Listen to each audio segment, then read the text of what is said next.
Welcome, everyone, to Laugh and Learn Human Design, Part 3, The Centers. I am joined by Jennifer from My Holistic Self. She is also the amazing co-host of Twillo Talk Live, which happens Mondays at 5 p.m. Eastern. So make sure that you go over and do that. If you want the links, all of the links to Jennifer's website, YouTube, Facebook, Twillo Talk Live is all below. I'm Tarot Stash. Thank you for joining us. Everybody knows the routine. This is for entertainment purposes only. Do not make decisions based upon what we say. Seek professional assistance, really. Do the liking and sharing and subscribing. It's so funny you say that, and yet we're talking about human design, which talks about how to make decisions in your life appropriately based on your design. Just saying. But you know. I love that. I love that. But it's based on what is correct for you, not based on what anybody else tells you. Not on all the shoulds, not on what the world says. It's on what feels correct for you. Isn't that beautiful? I know, right? Everybody. Links also are below if you want to have Jennifer do a human design mini guide for you. Those, again, she does those manually. Give her a little bit of time. Don't freak out. Totally worth it. And I also have, because last time we were here, we talked about this deck, the Human Design Systems Ravi Ching cards, which was fun. I've used it in a couple of readings. Yes, I love it. She's like, wow. This is a book. Oh, here. Know your limits, purchase responsibly, et cetera, et cetera, et cetera. This is a book by Linda Bonnell, The Definitive Book of Human Design, The Science of Differentiation. This is one of the resources Jen will bring up. I will be showing pictures of it. And anyhow, so later today you were on with Tanis. Yes. For the Twillo Talk Live. I should probably take a drink of something. I'm like going sip, sip. I love it. Jenna's very supportive. Everybody, don't forget, Glimmer Globe is going on right now. # Glimmer Globe on my on my channel under the videos. You can find out more about it. I just added today's Glimmer to my globe. So encourage everybody to do that. And you made me laugh so hard last Monday when I happened to pop in and be a guest on Twillo Talk Live. Oh my gosh, it was hilarious. It was off the rails, people. Abundance of laughter, let's just say. It was an abundance of laughter. I had shared with the two of you after the idea of Glimmer Globe. Yes. And you knew of Glimmers from Deb Dana. Yes. And her book. And of course, Jennifer is a big wig in the psychology world in Canada. Is that a fair statement? I wouldn't call myself a big wig, but I kind of know what I'm, doing. She knows. So I happened to mention this. I'm looking, have you ever heard of these? And Jen's like, oh, yeah. She pulls down a book that she uses in her practice. She sends me information about a tarot deck or a oracle deck or a deck associated with it. So anyhow, it was just hilarious. The polyvagal deck. This is actually a phenomenal deck when it comes to practices for working with the nervous system. Yes. It's pretty cool because you can use it. And, I actually pulled it out with clients. We're working on the nervous system. We're working on grounding. We're working on all of the practices. And then we go, okay, well, we're in a sympathetic state. What do we want to work on, grounding here? So we pull out the cards for that and I go, okay, here, feel into it. Pull one. Pull it. Okay, let's read it. What are the practices? Okay, there you go. There's some homework practices for you, right? Nice. It's a beautiful way to kind of integrate what we've been talking about, what we've been working on. So it's actually really, really quite phenomenal. I appreciate that. I have yet to purchase it. I know my limits and I will purchase responsibly. It is on my list. There you go. Jen, we're talking about human design, the centers. Yeah. And we'll talk about that. I do want to say hi to some people. We got lots of people. Say hi to. We've got lots of people. And everybody, please make sure you give a thumbs up and you share.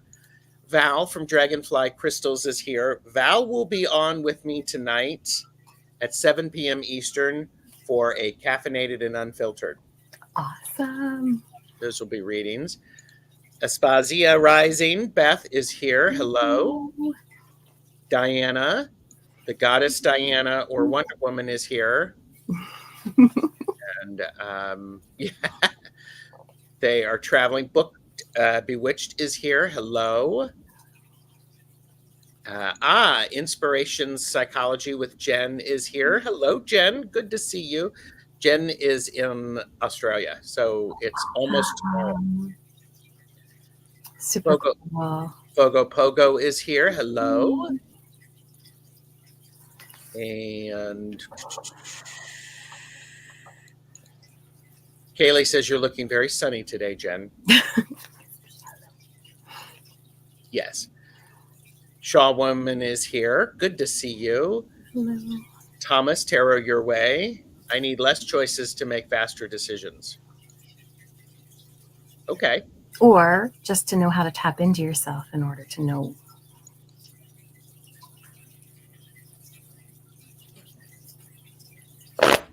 What she said, Thomas. Thank you. I like the sweater too. Richard is here. Hi, Richard. Hey, Richard. Human design. Well, Val, you can do that by following the links below. Rossi is here. Hello, Rossi. You look good in that yellow. I look very handsome today. Probably because I got sleep last night. That's always a good thing. Yes, I've been in that flow. I get into the groove and I go to sleep at 4 o'clock in the morning. Oh, not good. Not good consistently. I figured out why it's happening, so I am an adult. I will make my informed decision. Mm-hmm. I'm driving very slow in the lake and have to tell you that a great big hawk who my watch often just flew out in front of me. Oh, who you watch? Oh, just flew out. Well, hi, hawk. Wow. Yeah, sounds like somebody is wanting to drop you a message. Love that. Mm-hmm. So this show is being simulcast on multiple channels, so you're not going to see all the chat. We can see all the chat. We see you. We will try to answer all of the questions that we have. And so that's important to us. So, Jen. Yeah. We've talked about human design. There's a playlist. I've enjoyed this so much. I've created a playlist so people can watch it. Cool. Yeah, because we've been kind of deep diving into different areas. Yes. And this time we're talking about the centers. We are. What the heck are centers as it relates to human design? Yeah. Okay. So in human design, when Ra talks about the transmission that he got, the download, as it were, he talks about how we moved from a 7-centered being to a 9-centered being. So we talk about the 7 chakras, right? This is kind of that kind of combination. We moved from 7 to 9. All right. So this is why some of them are in line with the chakras, right? So now we have 2 additional that we didn't have before. Yes. Right. So as we go through them, you're going to get to see what that looks like. But basically what these are energy centers within our body. And as we go through them, we're going to look at what it means to be defined in them and what it means to be open. Okay. And we're going to each have our own unique pattern of what that looks like. Yes. Now, I want to make it clear, we all have all of them. All right. Just because we're defined or undefined doesn't mean that we don't have them if we're not defined in them. We all have all 9. It's just that some of us have, a whole lot defined. Some of us have none defined, and everything in between. All right. That just informs us of how we interact with the world, how we make decisions, how we engage with each other and ourselves. So much so, yes. All right. So one of the things that was said, and it really resonated for me when I was first kind of learning about this, was that the defined centers are where we feel the most at home. Right? And what is a defined center? So a defined center means that we have channels connecting them. So let's take a look at what the body graph actually looks like here. Do you want this one? Yeah, we could use that one too. Okay, so as we're looking at it, you can see we've got the head center, the ajna, the throat, the G, the heart, the solar plexus, the root. I'm just going around the bottom there. We've got the splenic, and then in the center bottom, there is the sacral. Okay. And then if you look closely, you're going to see that there's numbers in each of those. Those are the gates that we had talked about before. Yes. And then all of those lines connecting them are channels, which we haven't really gotten into. So what happens? So that's an easy way to do it, as well as you can see the channels. You got it. All of the channels. Okay. So what happens is when we have a gate activated in 2 of them, and those channels are there, and a channel connects, then we have 2 centers that are activated. Okay. Okay. I'm going to pull out my chart. How about do you want to share a chart? We can, but there you go. Okay. So Gerald's is a great one because you've got, at the top there, we've got the head center. You can see that there is a channel that's connecting it to the ajna center, and a channel that's connecting it to the throat center. There you go. And then there's no more channels defined, right? We've got other gates that are defined, but there's no full channels defined. And because there's no channels, there's no more centers that are defined. Okay? So what happens is the rest of those centers, even though they have gates defined in them, they're actually open. That makes sense. Okay? So we only have a defined center where we have defined channels. Got it. So, yes, right there. You got it. Okay. And also from here to here to here. You got it. Okay. All right. Okay. So go ahead. Oh, I just took this from this book, the definitive book of human design. Said the 9 centers are energy hubs that transform or transmute the life force as it flows through the body graph. Isn't that beautiful? It is. Yes. Great. So what's really, really cool is that when we understand how these centers actually influence how we are in the world, we begin to understand that how influenced we are, right? And how impacted we are. So when we recognize, okay, wait a minute, when I have an open center, that's a place where I have conditioning, or where I'm more influenced, where maybe I pick up things from other people. Maybe I amplify that, or I get confused by that, or I don't feel safe because of that. I'm not sure how I identify who I am in that situation. Okay. Right? That makes sense. So if we can recognize, okay, wait a minute, in this situation, I may struggle with this, then we can have some acceptance and recognize, okay, this is how I'm supposed to navigate that. Mm-hmm. Right? Yes. Now, all of a sudden, we're able to mitigate that fear, that stress, that anxiety. We have tools in place, and we're able to move from that not self energy, yes, into authentic self energy. I like that. I very much like that. How would you like to talk about these centers? Yeah. So do you guys want to go through them? I think that would probably be the best way. I think so. Okay. And, So why don't we start with what they're for? okay. That would probably be the most, because there's a lot to go through, and I don't even think we're going to have enough time to go through all of them, Yes. as it is. So if we start with the head, okay, up at the top there, you've got the Right. yellow, The yellow. right? Yes. Okay. So inspiration, right? This is where we're going to find the pressure to think, right? Mm-hmm. But it's more than that. It's about the pressure to understand.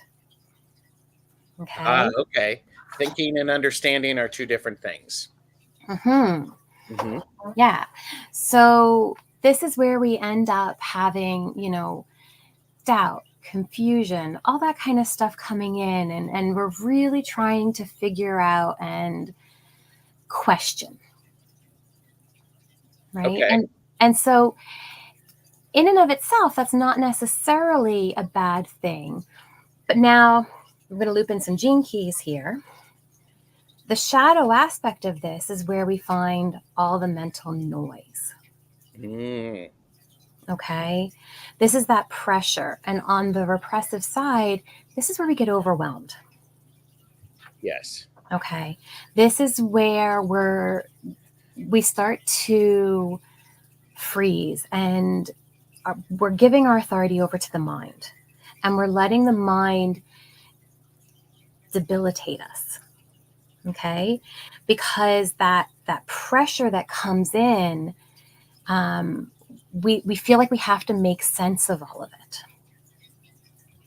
And yes. if we're not able to make sense of all of it, it becomes too much. It becomes debilitating, right? And for a defined mind, which has a consistent way that it navigates that mental pressure, in a not self state, we can get this kind of deep anxiety and self-doubt because we're trying to resolve that pressure with action. We're trying to make it easy. Yes. Right. And this is the piece about, like, I want, maybe less possibilities, right? As we were talking earlier, right? But if we're able to recognize that we don't have to actually act on this mental pressure, Mm-hmm. right? We can accept the pressure, but we don't have to turn it into action. Then we can get into the natural flow that comes from moving between confusion and doubt and clarity, because this is a cycle, right? And when we recognize that, then inspiration has a way of moving through us, not through doing, but through observing. And that's it's a natural cycle. It's a natural cycle.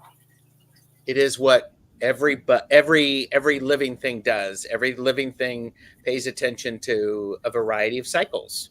Exactly. And I am a firm believer, when we sync up and we honor those cycles, we prepare for those, we can interact differently with the world. You got it. You got it. Now, on an there you go. Now, from an undefined perspective or an open perspective, there isn't a consistent mental pressure there, right? And so there is an ability to really recognize what is inspiring. Mm-hmm. But a person with an open head, they're like a radio receiver, right? So they can gather inspiration from all over the place, but they have to be really, really careful about who they're tuning into and what they're tuning into, right? So being able to, from a not self perspective, there's going to be that pressure to try to answer everybody else's questions, Instead right? of Or getting caught up in, not knowing what's inspiring or thinking about things that don't really matter to them because of that pressure that's being put on them. Because commercials tell me I should feel a certain way. I need to have this product. I should like this food. I shouldn't like this food. Our family tells us we shouldn't like something when in fact we do. Yeah. Okay. Yeah. So again, when we talk about strategy, it's still that idea of not acting on the mental pressure. Yes. Right. But being open to uncertainty, which is such a hard thing in general. Mm-hmm. Right. Yes. But if we can be open to the uncertainty and allow mental space, and this is where meditation can be really, really helpful, especially for an open head center, because it allows for you to tap into the divine mind, right? That higher knowing, the higher self collect, so the gift, right? So going back to the Gene Keys piece, the gift here is seeking. It's inspiration, it's exploration. You know how I say open and curious? Yes. That's what this is, right? That's wonderful. Being able to fall into that knowing that we don't know, right? And being okay with that. And being okay with it, right? Being in that place of the Tao where he talks about, knowing, not knowing, right? Yes. Because in there we get into that siddhi of consciousness, oneness, transcendence, right? Yes. That collective awareness. And in that place, we don't have to know in our individual sense of knowing. There is a greater oneness that we can tap into, right? And in that moment, we can recognize that we're going to be able to know through the rest of our centers of what we're going to be guided towards, right? So as we get into those, you'll get to see what that looks like, in your body. And so that's great. Cool. Okay, so that was the head center. Mm-hmm. And then which one do you want to do next? So let's just go down, right? So the next one is the Ajna center. Okay, so now the only way that the head can be defined is if it's connected to the Ajna center, right? Mm-hmm. So anybody who has a defined head has a defined Ajna. Those two go hand in hand. Oh, okay. Okay, now somebody can have a defined Ajna and not head, but you cannot have a defined head without a defined Ajna. Okay, because the head is only I have a defined head and Ajna. There you go. I don't know if that's good or bad. I'm just saying. Okay. Again, they're not. It's not good or bad. One's not better or worse. It just they each have their own way of being, right? Yes. So this one is about opinions, mental awareness, concepts, right? It's basically how we conceptualize, right? It's like the file room. Somebody who's defined has a set way that they like to file that information away. Somebody who is not defined or open files things a little differently today than they do tomorrow. That's okay. Right? So, the function of this one is where we do our research, our organization of information. There's the shadow part of this is where we find our anxiety. Mm-hmm. Okay. But the gift part of this is the thinking, right? It is about that mental structure, the ability to really embrace that. But in the siddhi part is the awareness, right? The higher mind. It's not in a, I have the capacity to just figure it all out. It really is in that connected state. Okay. Yeah. So, we have a question. Go ahead, finish up. Go ahead with the question. Sally asked, I wonder if this is the crux of what I've been experiencing with respect to working with energy and flow. When I feel the energy, I seem to jump out of the flow. What do you mean? Say more about that, Sally. I wonder if this is the crux of what I've been experiencing with respect to working with flow, energy and flow. When I feel the energy, I seem to jump out of the flow. The flow, feeling the energy takes them out of that sense of connection, perhaps. Yeah, I'd like to hear more about what you actually mean. It interrupts it. Yeah. It interrupts the, like, see, I guess for me, and this is that conceptualizing piece, right? Having trouble understanding what you mean is, do you mean the flow state, or do you, I'm not sure. Like, that's how as she said, yes, I think to the way I suggested it.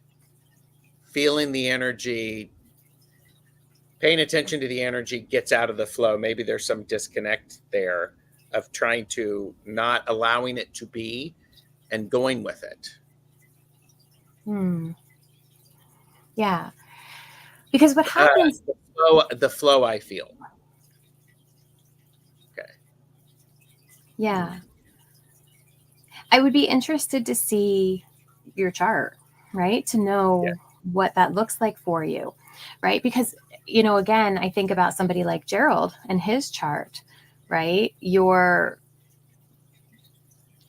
have to think it through, voice it out, talk about it, really go through it. And then once you hear yourself say it, and then you can feel into it and know if it's true for you or not. Mm-hmm. Right? So there is kind of this process sometimes where we have to have that experience versus, I'm a splenic, so I don't have to do all of that. In the moment, I'm going to feel it. It's either going to feel safe or it's not going to feel safe. And that's how I know if it's something that is correct for me. Versus somebody who is emotional, they have to ride that emotional wave. No amount of talking about it is going to figure it out for them. Sally also added, and by the way, Sally, thank you for asking the question. I feel the energy entering as chills going into my body. When I feel it, it stops. So that's the metaphysical thing is when you see something, it doesn't exist. You can feel it, you can sense it, but then you drill into it, it disappears. That is a late night college conversation after philosophy class. That's a really interesting perspective. Go ahead, Jen. Yeah. So sometimes when we're getting into like the metaphysics of all of this, and we're going to get a little off, but it is kind of in here too. But we can know something, and we can know in our being that it's true. And we can feel that energy. But the moment that we try to grasp an understanding of it, the moment that we try to figure out what it is, or we try to hold on to it in some way, it eludes us. Trying to limit the unlimitable. Right? Because there are certain things that the mind is never going to be able to grasp. And it's not meant to. Yes. Not at least in the way that words and things that we have the capacity for can define. And if we did, we would only make it less than. Sure. That's really powerful. That's amazing.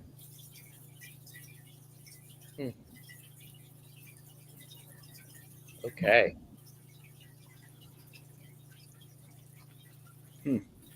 Okay. Okay.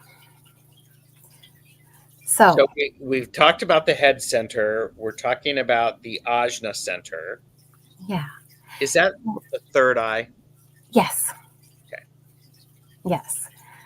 So this one, again, if it's defined, there is consistent. And this is the thing you're going to see. Definition, consistency. Undefined, not consistent. Mm. Okay. So, and so with the defined, the strategy here is to use the mind for communication and for research, not for action.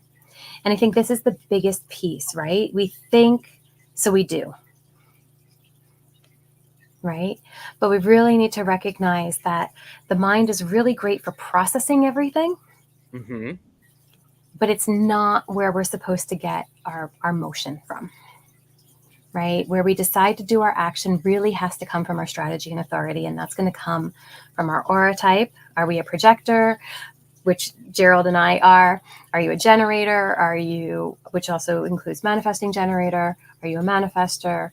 Are you a reflector? Right? It really is going to depend on your aura type to determine what your strategy Mm-hmm. and then authority, again, is going to depend on the definition within your chart. Mm-hmm. Right? And so that's your decision-making tool. And that helps you decide what you're going to actually act upon, not your thought processes specifically. Yes. Not up here. Mm-hmm. So yeah. You got it. Sally, Okay. by the way, said, I've been hunting for that explanation. So we have helped. Wonderful. Yay. Okay, go ahead. Yay. Yeah, so if you've got a defined ajna, I think the biggest thing is, the shadow aspect here is really making sure that you're not identifying with somebody else's ideas in a fixed way, right? Because this is going to bring that worry, that anxiety. You're going to be comparing yourself and trying to strive to, take on other people's ideas, where really you're meant to trust the way that your mind works. Yes. In processing information. Okay. Whereas with an open ajna, it's okay to accept the mental uncertainty. Mm-hmm. Right. And again, just not making decisions from the mind. That's not what we're meant to be doing. But allowing space, for fluidity in how information is processed and how concepts and opinions are formed, and recognizing that what I like to talk to people with open ajnas about is, do you ever notice if you go to one person's place and you're sharing something and they say, oh yeah, well, I think this, blah, blah, blah, blah, blah. And you go, oh, that makes so much sense. Yeah, okay. And then they go to this next person and say, oh yeah, I was talking to so-and-so and they said blah, blah, blah. And then that person goes, oh yeah, well, I think da, da, da, da, da. And then that person goes, oh no, well, that actually makes a lot of sense. Right. Oh, yes. Yeah. And so on and so forth.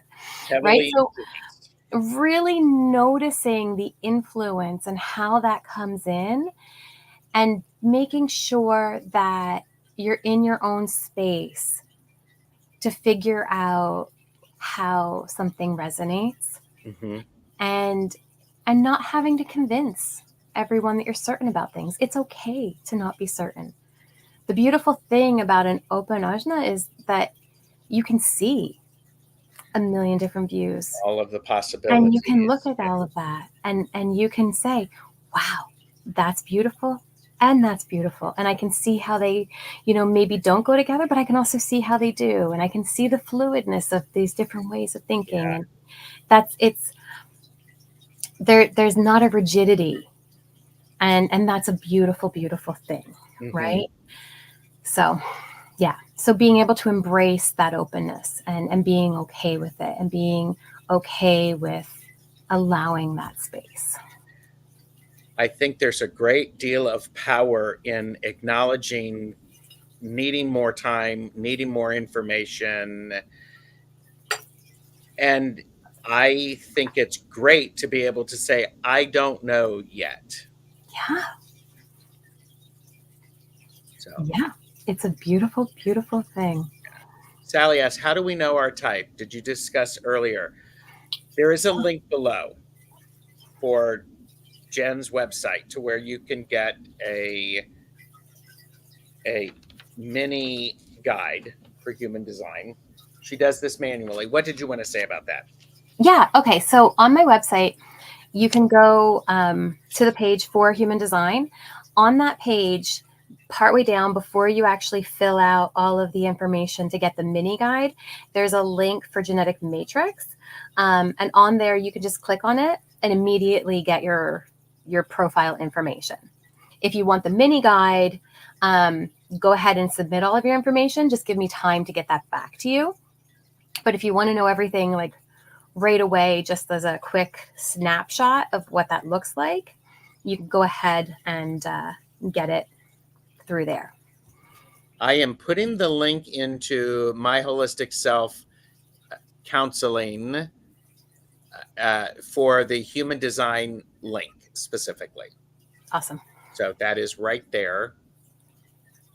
I'm actually going to pin that on YouTube. There we go. Thank you. You're welcome. So, and Leah said, Gerald, Jennifer is so wise. Thank you for all these tools. She is wise.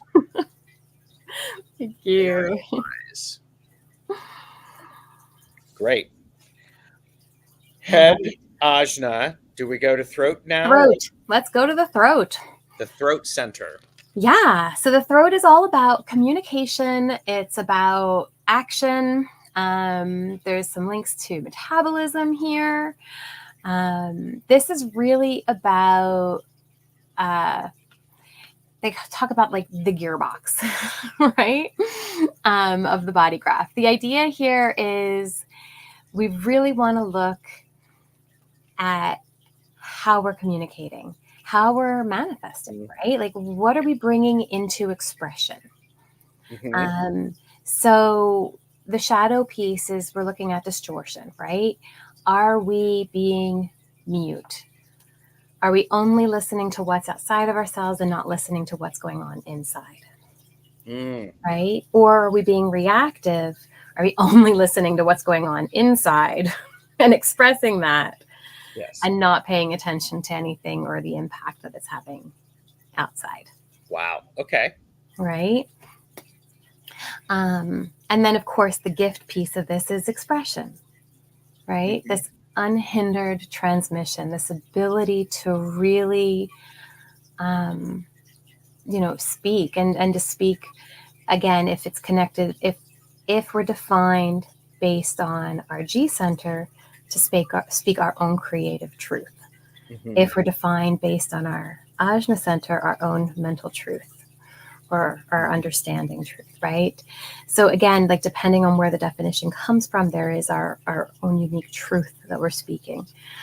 And then, the Siddhi for this is emergence, right? That divine manifestation, this throat becomes the vehicle for a divine transmission. Right, to be able to really bring those messages out. And manifesting that which we want. Because once you vocalize it, it can be reality. There you go. Okay. So on a defined side, we're looking at a consistent ability to speak and act. Mm-hmm. Whereas on a open or undefined side, it doesn't mean that you can't speak or act. It just means that there's an inconsistent capacity to communicate or act, or not always knowing what to do or say. Okay? Mm-hmm. But there is a versatility to an open throat, because an open throat can hear many voices. They're great mediators. Oh, okay. Right? They're really good at walking in and going, hold up, you guys are saying the same thing. Mm-hmm. It's okay, right? They can help other people communicate. Yes. Right? So where the defined throat strategy is about trusting their own voice, right? And being able to speak, based on their activated channels, and being able to express those truths, and having the consistent ability to do that. The undefined or the open, really their default state is silence until the space is made for them to be able to communicate. Yes. Right? So I often run into people who have an undefined throat and they go, people don't listen to me. They don't hear me. Right? And they have things to share, but they may come into a place of going, I try so hard to get people to listen, right? There is this kind of shadow state of trying to attract attention, or speaking without invitation, or trying to dominate a conversation because they don't feel like they're being heard, right? So they stop trying. Right? But if they can work and listen and wait until that space is made, right? And remain quiet until their voice is ready to be heard, then the transmissions that can come from them Yes. can be absolutely incredible. Yes. Right? Because it's about quality, not quantity. Right? Yes. Oh, yes. Oh, yes. Pierrette is here, and Fogo Pogo Kaylee said, it's one of my only defined centers. There you go. And right? Shaw Woman said, spiritual social workers, counselors. Can be. Yeah. Yeah. I think it takes all types, right? On both sides of it. Right? And we all have the ability to work together. And this is what is so incredible, right? Because I think that the more that we can recognize the beauty in each other's design, and the more that we can appreciate that, the more we can make space for it. Oh, yes. Right? So if I have a defined throat, but I can recognize that if I know somebody who has an undefined throat, I may actually ask them to help me to look over something that I want to communicate, to review things for me, because they have a really great way of recognizing if something speaks true. Yes. Right? So, we have this capacity, and if we can honor that in each other, then we can give each other space to show up. And that is an incredibly beautiful thing. Yes. Right? Yes. And then we don't have to, fall into these not self themes. Right? Yes. I'm thinking about when I was doing training and development. You've got a lot of extroverts, people with a defined throat center, perhaps. Those are two different things. They're not totally connected. Or undefined. Or undefined, yes. The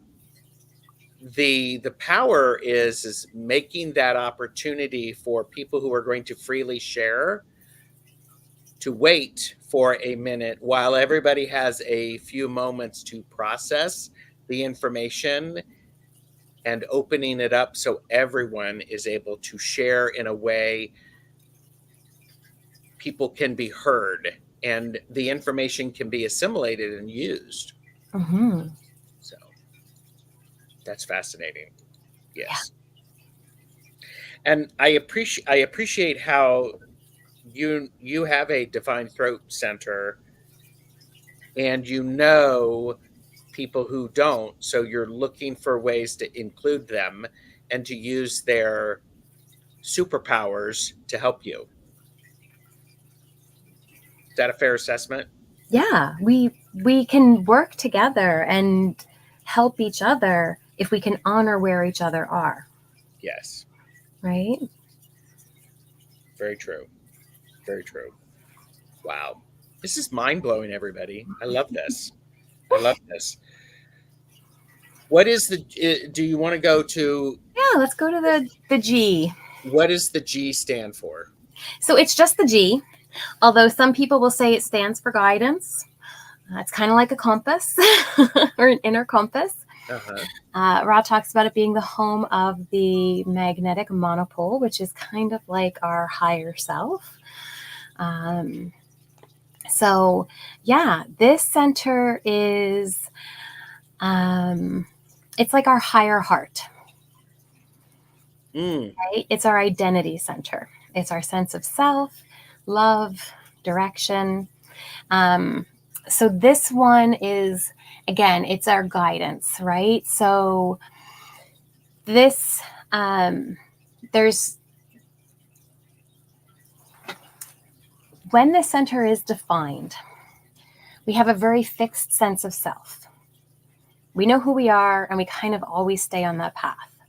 And even if we get off of it a little bit, we kind of come back to it.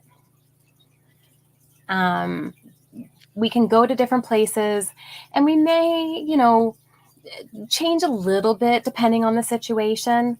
But that's kind of it. Like, I am who I am when we're defined in this. When we're undefined, so I have a defined G center. Okay. If I had an undefined G center and I was coming on Gerald's show, I may want a chameleon a little bit. And I don't know, maybe I would want to. Oh, sweet. Look at that. Look at that. Holy mackerel. I love it. I love it. For the win. Kids, you see that? Oh my gosh. Yes. That's hilarious. That is hilarious. And yes, Jen wins. That's brilliant. You planned that for days, didn't you? Oh yeah. I was looking forward to getting to that one. Oh, I love it. I love it. Even right? KK is laughing. That's wonderful. That's wonderful. Because with the undefined, there isn't this fixed sense of identity, right? We're able to kind of go with the flow and adapt to different environments. And, when you're with this group of people, you're more like that. And when you're with this group of people, you're more like that. Mm-hmm. So, yeah. I am not defined in the G. Yeah. So you may find yourself to be a bit more adaptable to the environment that you're in. Yes. And Rossi said, I'm defined at the G. There you go. Right. So then maybe you're like me in the sense that I knew from the time I was a kid playing games that I wanted to be in the helping profession. Really? As a child, I wanted to be a teacher or a counselor. Okay. Wow. So all the way through, that was what I wanted to be. I went to my undergrad for social work. I started as counseling. I switched to social work. Mm-hmm. Okay. 20 years later, go back to school. What am I going for? Psychotherapy. Yep. Right? Like it doesn't, my direction doesn't really change. My passions, even though I can look at my life and I can look back and I can go, wow, I was so different. And it really feels like a past life. Mm-hmm. And I was so different earlier in my life. Mm-hmm. There's also aspects that I go, I'm me, and I will always be me. Yes. When it comes to my direction, right? I knew I was going to be on a spiritual path as a child. Okay. I started studying the Enneagram when I was 12. Right? Like, there are things that as a defined, I just knew were going to be part of my life. I also had somebody in my life, my aunt, who was able to introduce me to these things. Right? Oh, that's very informative. That's extremely helpful. Yeah. Right? Which allowed me to be on my path at a very young age. Right? That's a huge gift. When we have that, that makes a world of difference. Yeah. When people see us how we actually are and recognize that as a strength, Yeah. instead of something to be fixed. Get me started on that. It's a whole other show. It's a whole different show, kids. Stay tuned for that. We could have that one, but that's a whole other one. It's a whole different show, yes. Right? Yes. But yes. So here's the thing, right? The strategy for a defined G center is to really follow that inner compass and to trust that you're always going to return to yourself. Right? So I've tried different things in my life, but I've always come back to myself. Right? And so the shadow aspect of that is to ignore that deeper sense of who you are in order to please others. Yes. Right?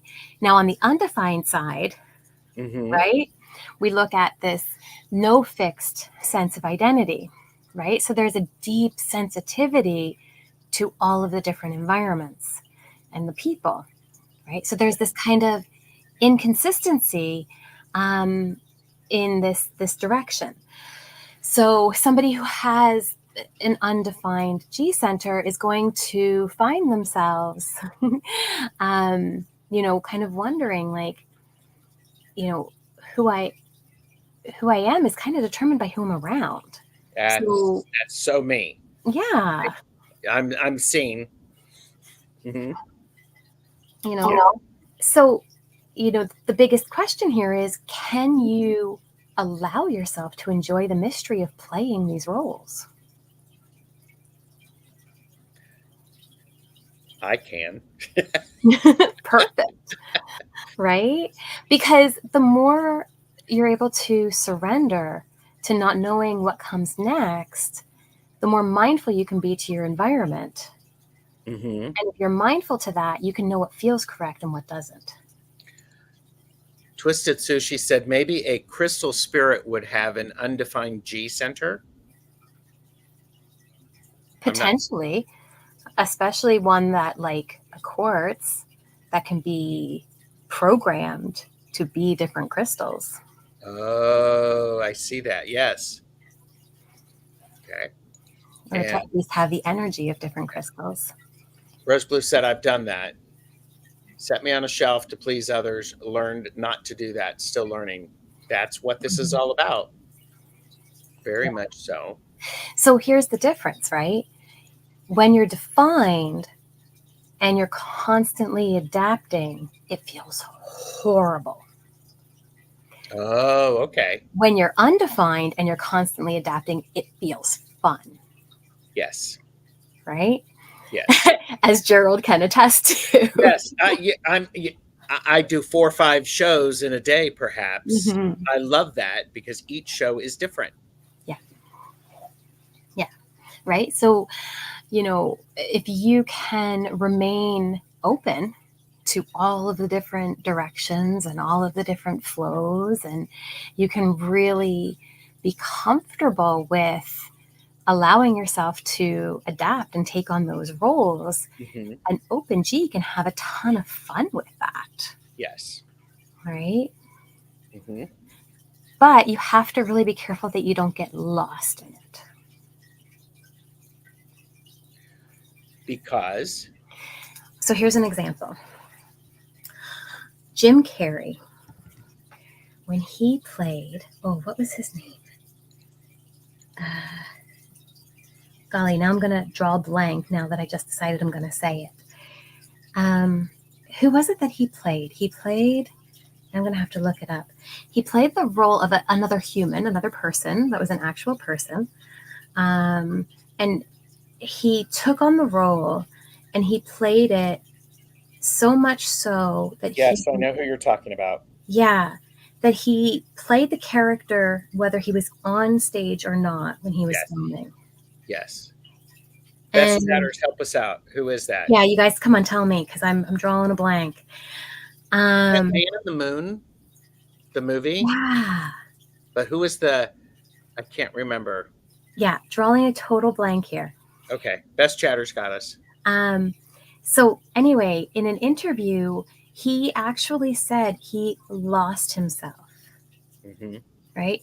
By the end of it, he didn't know where he started and the other person ended. Like, he really could not figure out, who he was in that moment.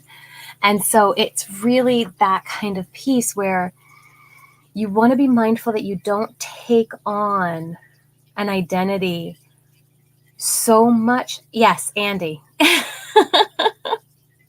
Thank you. Thank you, Maruta. You don't want to take on Andy Kaufman. Yep. Thank you. You don't take on a role and get lost in it. Mm-hmm. Right? That's the biggest piece. Yes. Right? And so when we talk about the not self, because this has to do with love and identity, you want to be careful that you don't take on a role in order to be loved for it. Say that exactly the same way. That you don't take on a role in order to be loved for it. So you would be loved for your role, not the person, not you as a person. It's the role you play. Yeah. Wow. Yes. Right. Okay. Dang. That's okay. I think that happens a lot more than we realize. Mm-hmm. I know it happens in families. Yeah. And Hypnicity said, as the youngest of 5 kids, my siblings spoke for me often with the best intentions. My throat chakra has been blocked. I haven't been great at speaking up for myself. Mm-hmm. You just did it right now. I'm giving you full props for that. Mm-hmm. Yes. And yeah. Yeah. Yeah. Well, and noticing too, again, I'd be curious if you have a defined throat or not, and to know, what that looks like, right? Because sometimes people who are defined will speak over people who are undefined, or people who are undefined will speak out in order to be heard. Mm-hmm. Right? And so knowing that and holding space for yourself and saying, you know what, like you just did, I'm a work in progress.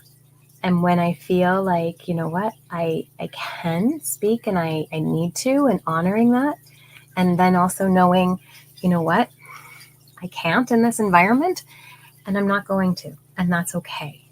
Yes. And being okay with that. Right? Sometimes we have to do that too. Yes. So we have talked about 4 of the 9 centers. Do we go to 5, or do we do the next 5 in part 2? Basically, this is me saying, Jen, would you like to come back for the centers part 2? We're going to have to, yes. And I'd love to. I guess it's up to you guys. Do you want to do one more, or do you want to try to fit in 5 next time? I want to say Hypnicity said, thanks, I'm a work in progress. Amazing. Yes. Sally said, we're taught to do and be productive.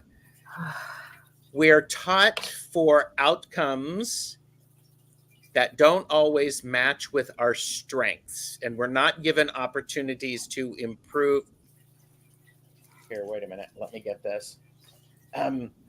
We are taught to deliver. We are not taught to go with our strengths, and we're not recognized for the small things that we need to work on that can become strengths, and very powerful strengths. Leave that up for a minute. I'm going to do that from a human design perspective. Go for it. 70-ish% of the world's population are generators, and they are told that they have to be manifestors. They have to initiate. They have to make things happen. That's not their role. Their role is to respond to what lights them up, to what makes them happy, to what gives them energy. And yet they are told to push, push, push, and do things that drain them every single moment. Constantly. They are being drained of their energy over and over and over again. Now, 70% of the population is being told that.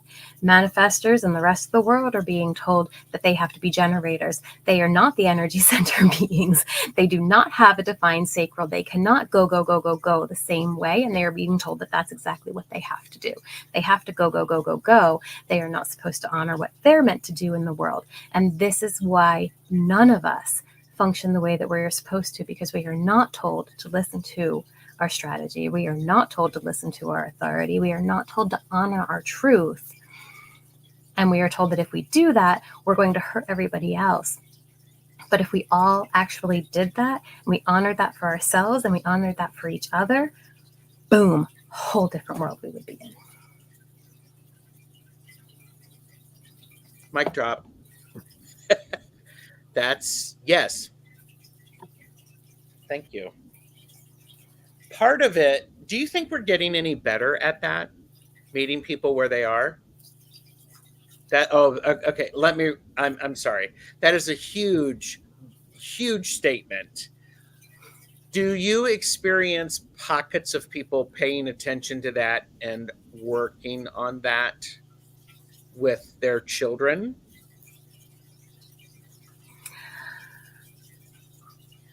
I experience people wanting to. Thank you. That is a very diplomatic answer to which yes.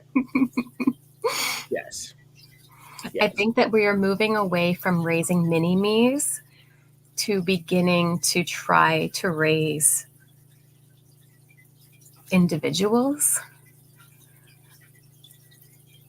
But I don't know that we're really understanding what all that entails quite yet. Yes. By the way, Tanis is here. Tanis is here, and Tanis and Jen will be doing Twillo Talk live in a couple of hours, so that's wonderful. I want to get caught up on chat. Mm-hmm. There's some really a lot going on over there. Well, there's a whole lot going on over there. I know, I love them. Well, the best chatters, the best guests, the best topics. And okay, so, and Kaylee was not being called out right now. Mary Thornberry is guilty of that, trying to work on it. And Michelle Marie said Jim Carrey played Andy and got lost in the role as well. They're both January 17th. Jim Carrey was born near a major stellium. Mm-hmm. I don't know what that means. If Michelle Marie said it, it's probably important. Mm-hmm. But yes, that's the role that we were talking about in relation to the Open G. Yes. And that's that piece to be really mindful of, not getting lost in. Yes. Shamina is here. Hello. Mm-hmm. Yes, a work in progress. And I was picked on by other kids, self-esteem, self-confidence issues. I attracted people who, as my dad told me, was too nice for my own good. I'm glad you are working with that, working through that. Mm-hmm. Marita said, let's do 5 for the next time. And then that way we won't take so much time introducing, says Gerald, knowing full well that he will ramble. And Fogo Pogo felt the same. And yes, it is fascinating. Rossi said, that's me as a generator. So, yes, beautiful. Yeah. And here's the thing, if we are too sweet, we won't insist on our rights and often won't get them. That's what the quote means to me. I also think there's nothing wrong with being sweet. Other people have to show up and don't. Being sweet has nothing to do with your rights. Yeah, I think that we can be very kind and very sweet and still say, this is my boundary. Yes, that's exactly true. That's exactly true. Yeah, and we can teach our children this. And it's a beautiful thing as a parent to know your children's design and to be able to work with that. Mm-hmm. I also think it's very powerful to show our children when we are struggling as adults, as parents. Mm-hmm. Children need to know that it's okay to struggle because that's how they learn. Yeah. How many of us, our parents were fighting and then they went away and the next day everything was fine. There was no resolution. We had no connection to the fact of how they worked it out. Mm-hmm. So we didn't learn how to have our boundaries and to respect someone else's boundaries and to slow down and to give someone who needs space their space to think about it. Yeah. So, yeah. Well, and to honor what each person needs in order to feel comfortable. yes. Right? One person needs resolution and space scares the crap out of them, and one person needs space. How do we resolve that? Right? And being able to actually acknowledge both of those needs and come to a common ground. How do they learn that if it's not modeled for them? It's not modeled for them. Part of it, I believe, is doing it wrong and showing up and trying to do it differently. And I use that word differently specifically. No one is going to have, there's not a switch that we can click in our brains to behave differently. It's a whole process. Mm-hmm. I think it's much improved now compared to when I was young. Sure. Nalani said, I find myself more tolerant of people who have yet to start awakening. We all have our own timeline. Yes. Take notes, Tanis. Jenna's on a roll. Ooh, girl. Roll. She's got the socks to prove it. And so, okay, so just kidding.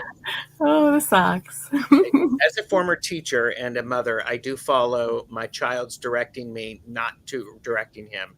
He is my teacher, and I embrace his passions and interests, not my idea of what is priority. Good for you. Lucky kid. Lucky kid. Para Lounge is here. Hi, Petey. Mm-hmm. Capitalism relies on people being taken advantage of and women volunteering their time as well. There's so much truth in that. There's so much wrong with that. We shouldn't have to change being nice or being made to feel it's a burden.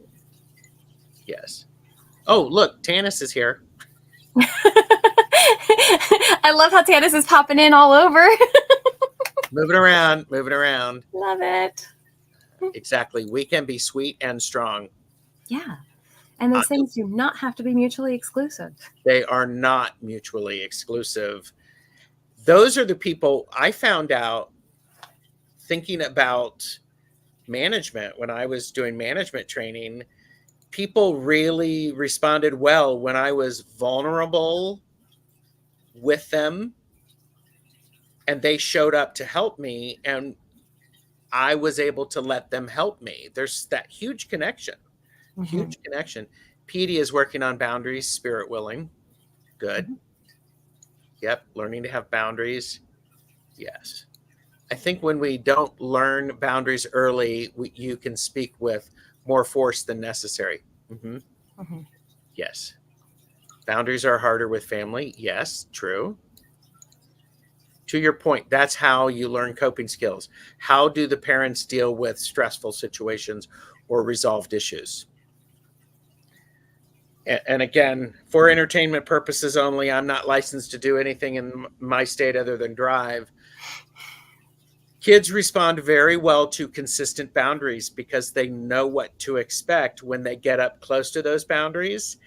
They develop a sense of self, they develop self-esteem, they become self-aware, and they thrive in that. Mm-hmm.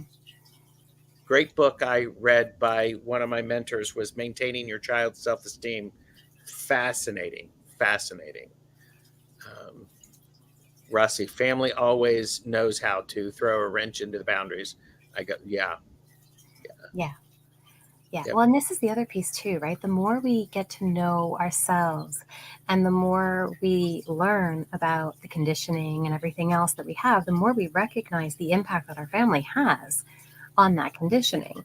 And so even though we recognize it, it doesn't mean that, the moment we go back into that situation, we don't re-experience that, right? Sometimes we have to go, okay, I may be able to hold this outside of the family situation, but going back into the family, that's still really hard, and that's okay. It's a huge, yes, it is okay. Full stop. It is okay. I'm also aware I may be different than the last time I spent time with my family. They may not be. Yep. I need to meet them where they are and support myself. And it's important. Yeah.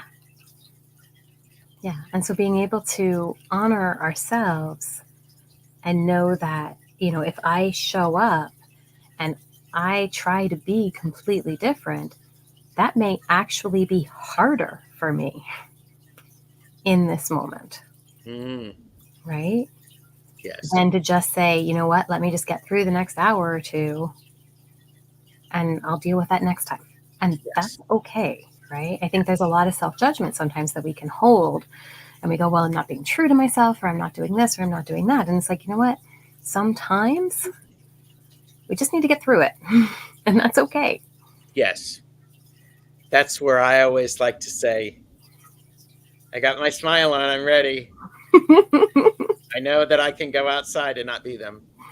Nalani said, my father passed 17 years ago today. I was lucky to have him.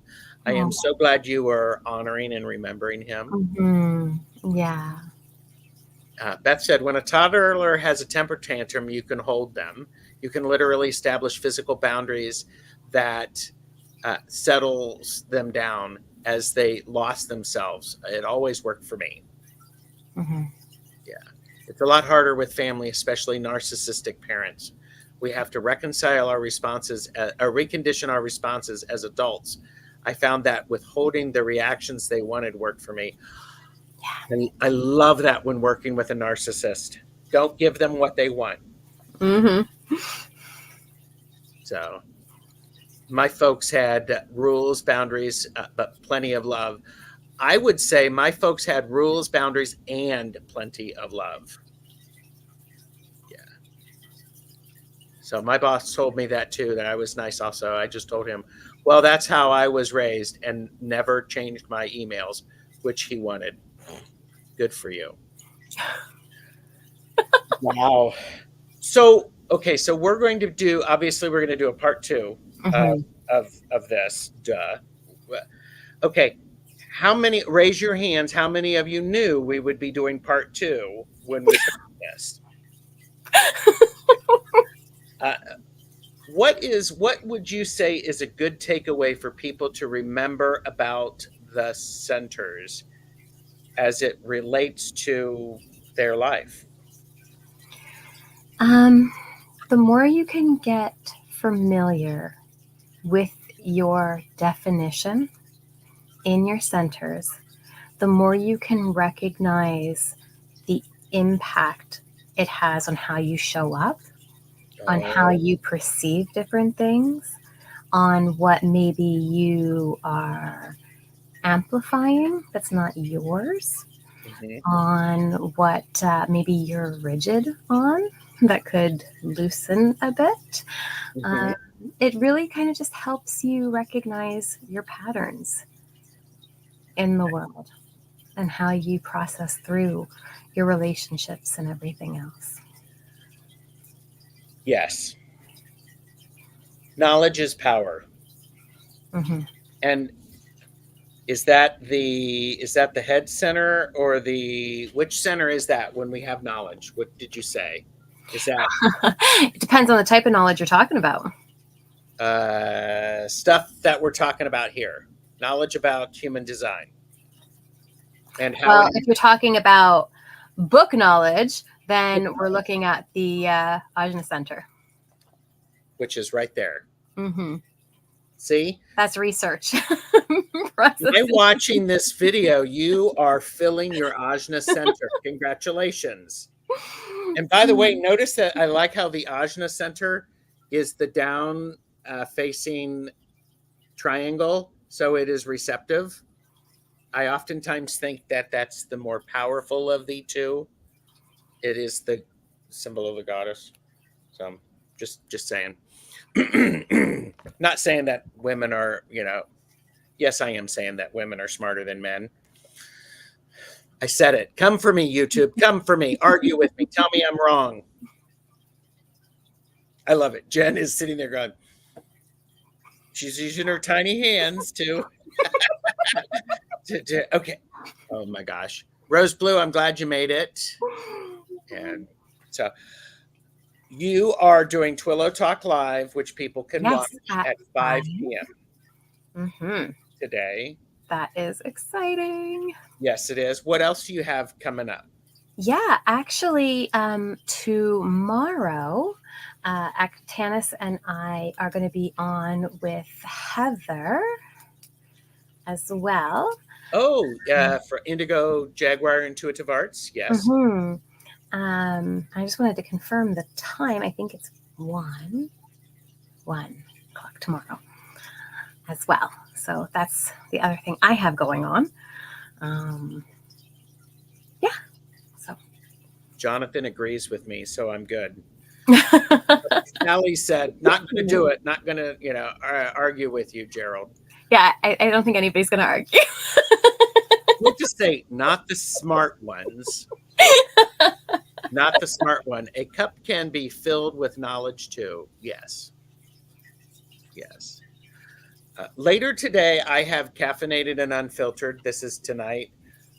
Tomorrow, Tuesday, December 5th, I am doing readings with medium Betsy Palmer at 2 p.m. Eastern. I'm looking forward to that with medium Betsy Palmer and Hershey, the shadow reader. Oh, cool. I've never introduced that. I love being a connector and getting people together that I think would work well together. So tomorrow afternoon, Tuesday afternoon, Jamie and I are doing we're talking about the 26 spreads and the hashtag 13 signs 26 spreads. Oh, wow. And everybody, please, by the way, don't forget about Glimmer Globe going on. It starts whenever you want it to start. And that's cool. And what is one what? I just want to check one what. I just want to double check my time with Heather right there real quick. Let me just. Yes. It is the wrong crowd for an argument on that point. Yes. I hope I can watch some of that. Yeah. Well, if it's 1, it is at 1. December 5th at 1 p.m. Eastern. So there you go. 1 p.m. Eastern. So it'll be right before you start your other one. Yes. So which means I'll be watching a little bit of it. Being one of the best chatters. All right. I'm watching the Crystalpedia book launch by Dr. Athena Paracas tonight. Oh, cool. That'll be interesting. Cool. Thank you, Jen. I do appreciate you, the wisdom that you bring, the sense of humor, and the fancy schmancy socks. I know. I think you missed the additional little. Oh, I did miss that. I saw you do this, and I thought, oh, she's doing a mustache. I love that. For the win, people. For the win. So it was the combo. It was the combo, socks and it was the combo. That's hilarious. Oh my God. So. All right, everybody. Thank you so very much. Mm-hmm. As soon as we're done here, Jen and I are going to schedule at least one more show. And if she has an idea for a second show, we'll get that on the books too for the new year. Yeah. Well, I think the other thing we wanted to do was maybe Gene Keys, if you guys are interested. Oh, okay. We can totally do that. So, all right. Thank you, everybody. We will see you on the other side. Bye. Well, not on the other side, in the next video. Boy, that was weird. Okay. I don't know which side are we going to? Yeah. Anyhow, thanks for being here. Bye.